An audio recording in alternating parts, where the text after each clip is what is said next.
6h, 9h, Stéphane Soumier réveille la planète éco. Good morning business. Bon, Christian Pousset, bonjour Christian Pousset. Et votre entreprise s'appelle People to People et vous avez accepté de jouer avec moi un petit jeu, mais un jeu très intéressant qui va en dire autant d'ailleurs sur la façon dont en ce moment on mène les ressources humaines que sur les enjeux qui attendent quand même, qui attend le futur président de la République, la nouvelle majorité. Parce que, on va laisser de côté la nouvelle majorité parce qu'elle pourrait être parlementaire, mais le nouveau président de la République, qu'il soit il ou qu'il soit elle, il aura de toute façon autour de lui, une forte volonté de transformation, et 2, une gestion de talents inexpérimentés. Et ça, Christian Pousset, vous dites que c'est la clé aujourd'hui de ce qui se passe en ce moment dans les entreprises, ces 2 points-là. Alors, le niveau de transformation, c'est forcément la clé. Manager une campagne, manager un pays, c'est comme manager une entreprise.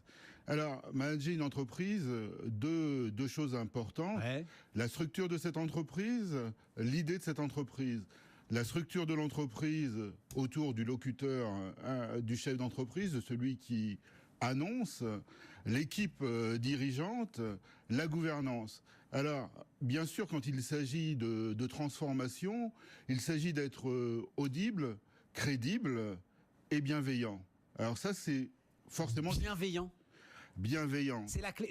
C'est le mot RH qu'on entend partout là en ce moment. Bienveillant. Bienveillant. Il faut faire avancer tout le monde sur un projet de transformation. L'ensemble des collaborateurs devient contributeur. Pour être contributeur, droit à l'erreur, droit de refaire, d'être accompagné, droit aussi de s'exprimer aussi bien sur son poste de travail que sur sa relation au client. Je suis acteur de mon avenir professionnel, je suis contributeur à l'ensemble de l'entreprise. Mais ça, Christian Pousset, ça veut dire, ça vient en contradiction avec le mythe des 100 jours. Si on est dans cette idée de management bienveillant, si on est dans cette idée d'accompagner la conduite du changement en ne laissant personne de côté, on ne peut pas aller vite.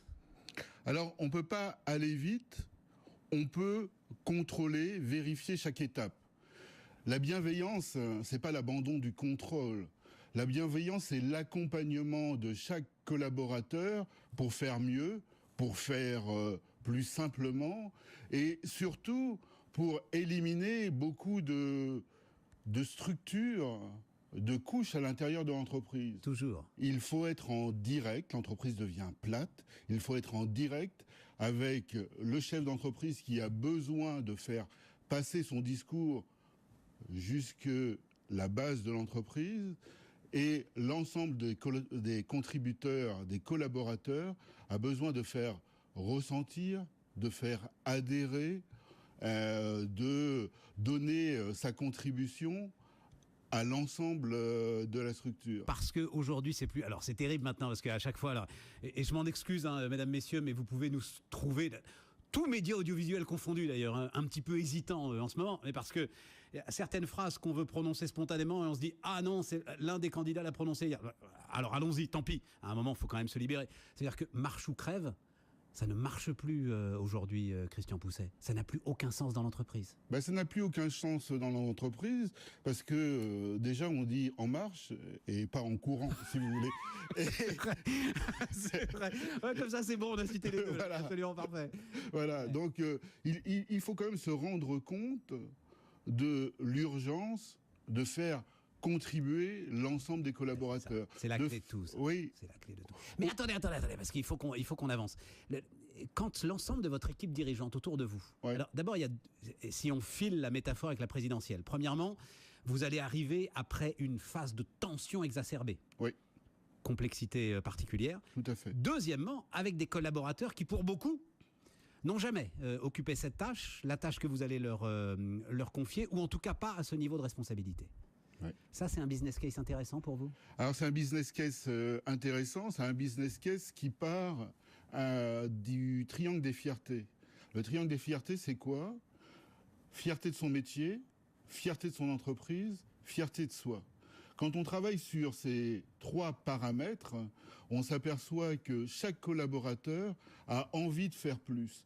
Quand vous avez un jeune collaborateur, une jeune pousse, parce que l'entreprise va plus vite, parce qu'elle a besoin, pour se transformer, des idées de l'ensemble des collaborateurs, il faut stimuler cette innovation, et l'innovation individuelle crée l'innovation collective. Vous me redonnez, j'adore votre triangle des fiertés. Redonnez-moi le triangle des fiertés, les 3 triangles, c'est fierté de son métier, fierté de l'entreprise, de son entreprise. Donc il faut se reconnaître voilà, dans l'entreprise. Exactement. Fierté Fierté de soi. Si on parle des très grosses crises dans l'entreprise aujourd'hui, on s'aperçoit que l'une des données a été fracassée. Dans les changements, dans les transformations, quand une compagnie aérienne très statutaire devient un transporteur de personnes, vous attaquez le statut du métier, Ouais, c'est vrai.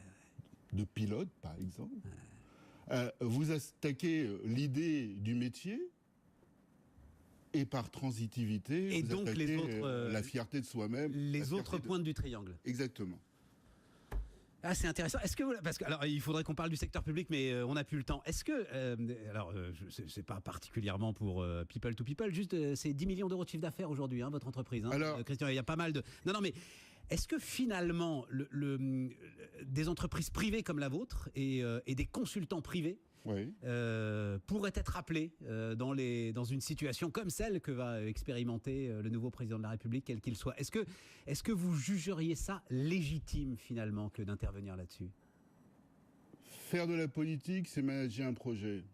On peut manager une entreprise, manager un pays, et tous les jours on manage sa famille. On peut manager un pays, vous êtes sûr ? J'ai pas l'impression, parce que là on rentre dans des éléments irrationnels. Qui sont, je vous vois accueillir ce que je dis avec un léger sourire. C'est-à-dire que ces éléments irrationnels aussi, on les retrouve dans l'entreprise ?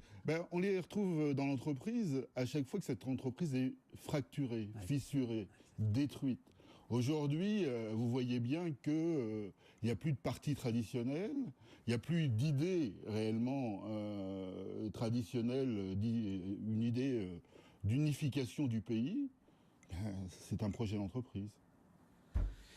Christian Pousset, People to People, merci pour cet entretien très intéressant sur BFM Business ce matin.